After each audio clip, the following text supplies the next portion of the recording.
नमस्कार मित्रांनो, ठरलं तर मग या मालिकेच्या आजच्या भागात आज आपण बघणार आहोत. अर्जुन हा सायलीला शोधण्यासाठी निघालेला असतो. अर्जुनला शंका येते की सायली मधुभाऊंना तर भेटायला गेली नसेल ना. म्हणूनच अर्जुन लगेचच शिंदेंना कॉल करतो आणि म्हणतो की माझी बायको सायली ही मधुभाऊंना भेटायला आली होती का जेलमध्ये. त्यावर ते सांगतात की नाही हो, काय झालं. अर्जुन म्हणतो की त्यांचा फोन लागत नाहीये म्हणून विचारलं. आता सायली जेलमध्येही नसते, त्यामुळे अर्जुनला खूप सारे प्रश्न भेडसावत असतात. तर इकडे प्रिया विचार करत असते की मला माहीत होतं की अर्जुन खूप डेंजर आहे. त्याच्याशी घेतलेला पंगा मला किती महागात पडणार आहे काय माहिती.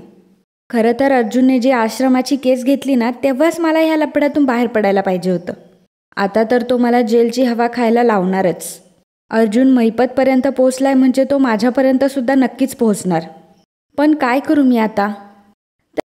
माफ करा मित्रांनो, पण जर तुम्ही चॅनलवर नवीन असाल किंवा अजूनही चॅनलला जर सबस्क्राईब केलं नसेल तर प्लीज सबस्क्राईब करा आणि बेल आयकॉनवरही क्लिक करा. स्टार प्रवाहावरील सर्व मालिका तुम्हाला आमच्या चॅनलवर बघायला मिळतील. धन्यवाद. तर इकडे अर्जुन एका ठिकाणी थांबलेला असतो तेव्हा तिथे चैतन्य येतो. चैतन्य अर्जुनला विचारतो की काय झालं अर्जुन, सायलीचा काही पत्ता लागला. अर्जुन म्हणतो की काहीच नाही अजून, सगळीकडे शोधलं पण कुठे गेलात काय माहिती. चैतन्य म्हणतो की अर्जुन, मी तुला तरीही आधी सांगितलं होतं की डिमॉलिशबद्दल सगळं सायलीला सांगून टाक. अर्जुन म्हणतो की मला हीच भीती होती म्हणून तर मी सांगत नव्हतो.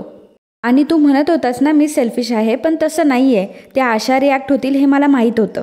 त्या आता कधी कशा काय रिॲक्ट होतील हे आता मला परफेक्टली कळायला लागले. आश्रम आणि मधुभाऊ या दोन गोष्टींच्या बाबतीत त्या खूप इमोशनल आहेत. चैतन्य म्हणतो की अरे अर्जुन, मग तिची रिॲक्शन चुकीची आहे का. अर्जुन म्हणतो की आता तसं म्हटलोय का मी, पण वाईट वाटणं साहजिक आहे म्हणून काय असं घर सोडून जायचं. त्यांना हे सुद्धा कळत नाही का मी आणि कुसुमताई किती पॅनिक झालो असू. एरवी तर त्या सगळ्या गोष्टींचा अगदी चारही बाजूने विचार करतात. एकदम बॅलन्स आणि सॉर्टेड असतात त्या. पण मधुभाऊ आणि आश्रम हे दोन टॉपिक आले की त्यांना काय होतं हेच मला कळत नाही. आणि हे मी जे काही करतोय ते फक्त आश्रम वाचवण्यासाठी करतोय हे त्यांच्या लक्षात येत नाही. चैतन्य म्हणतो की तिला जे ब्लेम करायचे आहे ते नंतर करू देत, पण आधी त्यांना शोधायला हवं. अर्जुन म्हणतो की अरे पण कुठं शोधायचं एवढ्या मोठ्या सिटीमध्ये त्यांना. मगापासनं नुसतं वेड्यासारखा भटकतोय मी. आणि आता त्या जर नाहीच सापडला तर.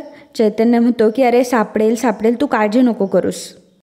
चैतन्य म्हणतो की अर्जुन तू एक काम कर, मी स्टेशनला जाऊन शोधतो, तू बस स्टँडला जाऊन शोध. अर्जुन म्हणतो की याचा अर्थ खरंच त्या कुठेतरी गेल्या असं वाटतंय तुला. चैतन्य म्हणतो की थांब, तू एक काम कर, तू लगेचच स्टेशनच्या बाजूला जा, मी आश्रमाच्या बाजूला जातो. अर्जुन म्हणतो की नाही मी दोन्हीकडे पण जाऊन येतो, तू एक काम कर, मी तुला जे काम सांगितलंय ते काम पहिल्यांदा तू पूर्ण कर. चैतन्य म्हणतो की हो ते काम प्रोसेसमध्ये आहे, मी ते करतोच आहे, तू फक्त सायलीला शोध आणि सायली सापडली की मला लगेचच मेसेज कर.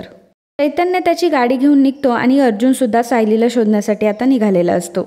इकडे नागराज, प्रिया आणि साक्षी बसलेले असतात. साक्षी म्हणते की आम्ही ही फेक कंपनी कशी तयार केली हे त्यानेच तर मला सांगितलं आणि थँक गॉड ही गोष्ट माझ्या लक्षात आली की त्याच्याकडे फुल प्रूफ नाही आहेत. प्रिया म्हणते की पण हे किती दिवस चालणार, अर्जुन खूप हुशार आहे म्हणून तर तुमचा हा फुल प्रूफ प्लॅन त्याला कळला. आता तसंही त्याला पुरावे शोधायला किती वेळ लागणार आहे, मेलो आता आपण. नागराज म्हणतो की त्या मैपतला या डिमॉलिशचा उद्योग करायची काय गरज होती आणि तेही तुला न सांगता. साक्षी म्हणते की तेच तर मला कळत नाही की अण्णांना एवढी घाई नक्की कसली झाली आहे. इन्व्हेस्टरचा प्रश्न होता तर गोड बोलून थोडंसं हँडल केलं असतं मी, पण एवढी मोठी रिस्क घ्यायची गरज काय होती त्यांना. प्रिया म्हणते की वरून तर तू म्हणतेय की अर्जुनला तुझी स्टोरी पटली नाही, याचा अर्थ तो या सगळ्याचा शोध घेत राहणार आणि आता आपल्या सगळ्यांची मुळं तो खणून काढणार.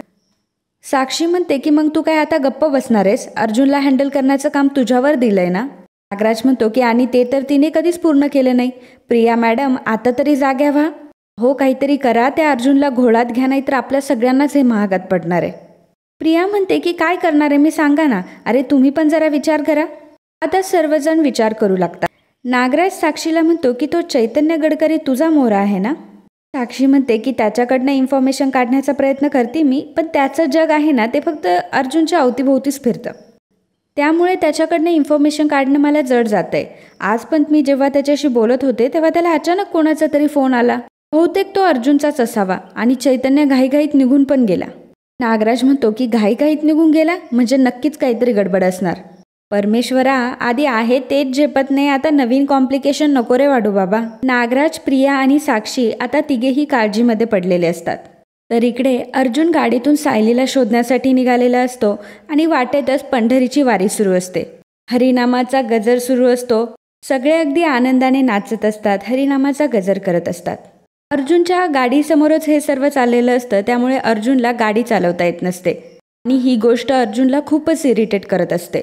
त्यातच एक वारकरी तिथे येतो आणि अर्जुनला म्हणतो की माऊली, तुम्ही तुमच्या इच्छास्थळी जाण्यासाठी खूप उत्सुक दिसताय. कदाचित खूप घाईत दिसताय तुम्ही आणि अडचणीत सुद्धा आहात. एक काम करा, 4 पावलं आमच्यासमोर चाला. एक काम करा, 4 पावलं आमच्यासोबत चाला, माऊलीचं नामस्मरण करा. बघा तुमच्या सगळ्या अडचणी दूर होतील. अर्जुन तर हा खूप मोठा नास्तिक असतो, त्यामुळे तो म्हणतो की नाही सॉरी. तेव्हा ते माऊली म्हणत असतात की तुमच्या सगळ्या प्रश्नांची उत्तरं तुम्हाला फक्त इथेच मिळणार आहेत. मी गाडीच्या खाली उतरा आणि आमच्यासोबत पायी चला.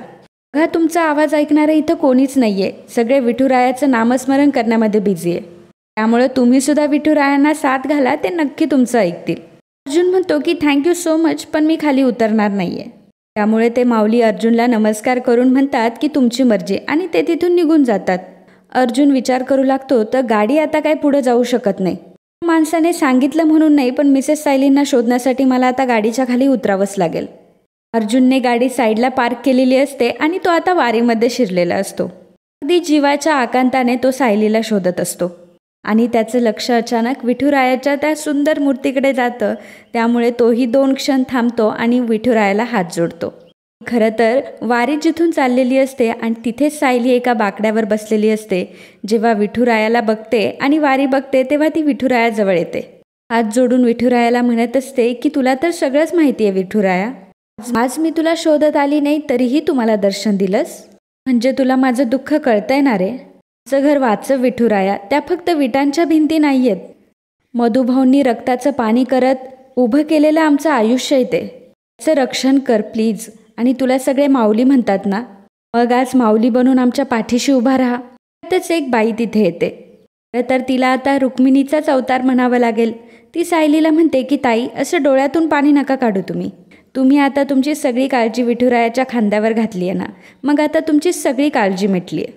त्यामुळे तुम्ही आता अगदी बिनघोर राहा. सायली पुन्हा विठोबाचं दर्शन घेते. अर्जुन हा वारीमध्ये सायलीला शोधतच असतो. सायली पुन्हा त्या बाकड्यावर जाऊन बसते. अर्जुन वारीमध्ये जात असताना त्याचं लक्ष सायलीवर पडतं आणि कुठेतरी तो सुखाचा श्वास घेतो. अर्जुन सायलीजवळ येतो आणि म्हणतो की तुम्हाला कधीपासून मी शोधतोय.